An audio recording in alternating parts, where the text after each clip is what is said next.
श्री नारद जी ने जाकर के कंस से कहा क्या हाल चाल है। कंस ने कहा क्या कहूँ बाबा, जितने राक्षस भेजता हूँ सब मर जाते हैं। नारद जी ने कहा जो काम वो करता है वही काम अब तू कर। क्या मतलब? बोले वो समूह में है, तेरे लोग अकेले जाते हैं, अब उसे अकेला बुला और तू समूह में घेर करके उसे मार दे।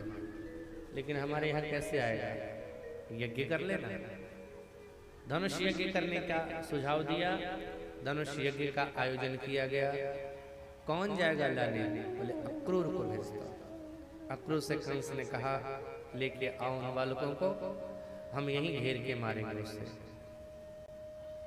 अक्रूर ने कहा मैं नहीं जाऊंगा। कंस ने कहा अब तुम्हें मेरी योजना की जानकारी मिल गई, मेरे हाथों मरेगा तो नहीं जाएगा। तो अक्रूर जी महाराज को लगा कि इस दुष्ट के हाथों मरने से अच्छा है भगवान को सारी बात जाके बता दो। चल भगवान के पास पहुंच, मथुरा से वृंदावन की ओर चले। मार्ग में भगवान मिल गए, भगवान से सारी बात कह दी।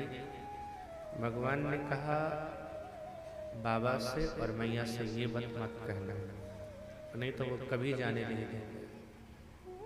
आप सिर्फ इतना ही कह देना कि मथुरा में मेला लगा है, बाकी मैं खुद देख लूंगा। नंद बाबा के पास अक्रूर जी महाराज गए, भाई लगते हैं। नंद बाबा ने स्वागत किया, सारी बात हुई। अक्रूर जी ने कहा बाबा मथुरा में एक आयोजन किया गया है मेले का, और कंस ने ये व्यवस्था बनाई है कि राज्य के वीर बालकों को वो पुरस्कृत कर रहा है, और इसीलिए कृष्ण और बलराम को उसने विशेष करके बुलवाया है, इनकी वीरता को उसने सुनी। जैसे ही यशोदा मैया ने ये बात सुनी, यशोदा मैया को लगा मेरा लाला मुझसे अलग होगा ना। यशोदा जी ने कहा नहीं जाएगा, और जैसे ही भगवान ने सुना यशोदा मैया कह रही है नहीं जाएगा, सो भगवान बोले मैया मुझे जाना है, मेला देखने जाना है, मेला देखने जाना है। मैया बोली लाला अच्छी बात नहीं है, अरे हम गांव में ही ठीक हैं, वहाँ नगर है, नगर में नागर लोग हैं, चतुर लोग हैं, हम सब यही ठीक हैं, हमें नहीं जाने देना। भगवान ने कहा मैया लेकिन मुझे जाना है। यशोदा बोली नहीं जाना है। सो भगवान ने तुरंत रूठते हुए कहा समझ गया मैया, समझ गया, अगर मैं तेरा अपना बेटा होता तो तू मुझे नहीं भेजती क्या? मैं तो किसी और का बेटा हूँ। दाऊ भैया कहते थे कि डलिया में फेंका हुआ था, सड़क पर उठा करके तू लेके आई है। आज मुझे ये विश्वास हो गया है, क्योंकि दाऊ जी कहते थे कि नंद बाबा गोरे हैं, मैया यशोदा गोरी, और तू काला कैसे हो गया है? इसका मतलब तू इनका बेटा नहीं, कहीं और से आया है। आज विश्वास हो गया। यशोदा को मन ही मन हंसी आई कि देखो तो ये जाने के लिए कितना अभिनय कर रहा है। यशोदा जी ने कहा कन्हैया तुझे जो सोचना है सोच ले, लेकिन तू नहीं जाएगा। अब जैसे ही नहीं जाएगा सुना भगवान ने सरोना प्रारंभ कर दिया।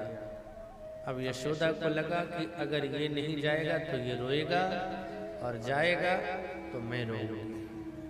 लेकिन प्रेमास्पद क्या कहता है, प्रेमी कभी भी प्रेमास्पद को दुखी नहीं देखना चाहता है। मैया को लगा मैं दुखी हो जाऊं तो हो जाऊं, लेकिन कन्हैया को दुखी नहीं होना। भारी मन से हामी भर दी। नंद बाबा ने सुना कि यशोदा ने हाँ कह दिया है। मधुमंगल श्रीदामा मनसखा जितने भी ग्वाल बाल थे बोले हम भी चलेंगे, हम भी चलेंगे। नंद बाबा बोले तो जिसको चलना है अभी चलो, क्योंकि ये तो रथ से आएगा, हम लोग चलेंगे बैलगाड़ी से तो पहले पहुंचना पड़ेगा ना। रात में ही ग्वाल वालों की मंडली निकल गई नंद बाबा को लेकर के। नंद बाबा भी साथ में गए ग्वालों के साथ। अब भगवान जानते हैं कि मैं जाऊंगा तो आऊंगा नहीं लौट करके। प्रायः तो यह देखा जाता है साहब कि बच्चा अगर कहीं जाना होता है जाने का तो माँ कहती है ठीक से रहना, लेकिन यहाँ उल्टा हो रहा है। मैया को तो लग रहा है परसों तक ये मेरा बेटा आ जाएगा, लेकिन भगवान को पता है कि अब जो जाऊंगा सो नहीं आऊंगा।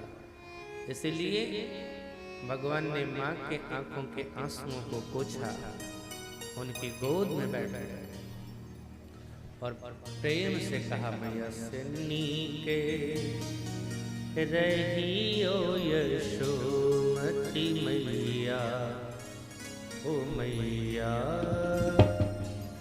नीके रहियो मैया, ओ नीके रहियो यशोमती मैया, ओ मैया नीके रहियो मैया। आवेंगे दिन 4-5 में, आवेंगे दिन 4-5 में, हम हल धर दो भैया, ओ मैया नीके रहियो मैया, ओ नीके रहियो यशोमती मैया, ओ मैया नीके रहियो मैया। वंशी मेरी सम्हारी राखियो, वंशी मेरी सम्हारी राखियो, आंगो सबही सवेरो,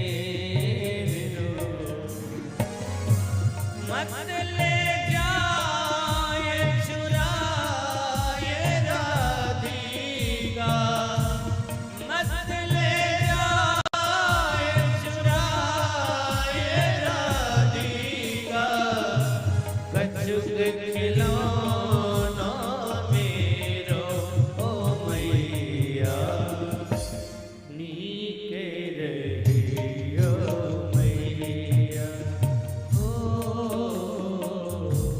नीके रहियो यशोमती मैया, ओ मैया नीके रहियो मैया, ला ला ला ला,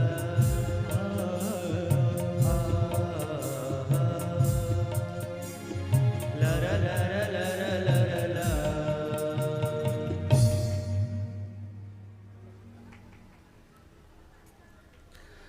भगवान ने सुबह जैसे ही द्वार खोले, असंख्य गोपियां महल के बाहर पहुंची।